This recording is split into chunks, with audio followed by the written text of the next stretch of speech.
மக்கள் இன்றைக்கி உருளைக்கிழங்கு பூரிக்கு குழம்பு வைக்க போகிறோம்.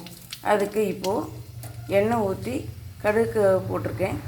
பட்டை கிராம்பு சோம்பு போட்டுக்கலாம், நல்லாயிருக்கும், வாசனை டேஸ்ட்டாகவும். இது பொரிச்சதுமே பச்சை மிளகாய் போட்டுக்கோங்க. இது கூடவே வெங்காயம், கருவேப்பிலை, கொத்தமல்லி தண்ணி போட்டு வணக்கிக்கோங்க.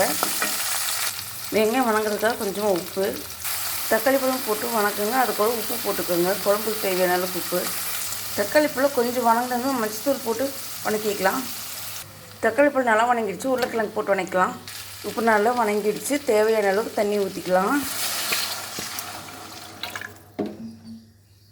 இப்போ இது பார்த்திங்கன்னா ஒரு உருளைக்கிழங்கும் ஒரு 5 ஸ்பூன் கடலை மாவும் போட்டு கரைச்சி வச்சுருக்குறேங்க. குழம்பு கொதிச்சிருச்சு, இந்த கடலை மாவு கலவையை ஊற்றிடலாம். இதை ஊற்றி நல்லா மிக்ஸ் பண்ணிக்கலாம். நல்லா கொதிக்குது, கருவேப்பிலை கொதிக்க தரப்போ இறக்கிடலாம். குழம்பு ரெடி ஆகிடுச்சுங்க. உங்களுக்கு இந்த வீடியோ பிடிச்சுன்னா லைக் பண்ணி, ஷேர் பண்ணி, கமெண்ட் பண்ணுங்கள். சங்ககிரி வேணிஸ் கிச்சனை சப்ஸ்கிரைப் பண்ணிக்கோங்க. பாய்.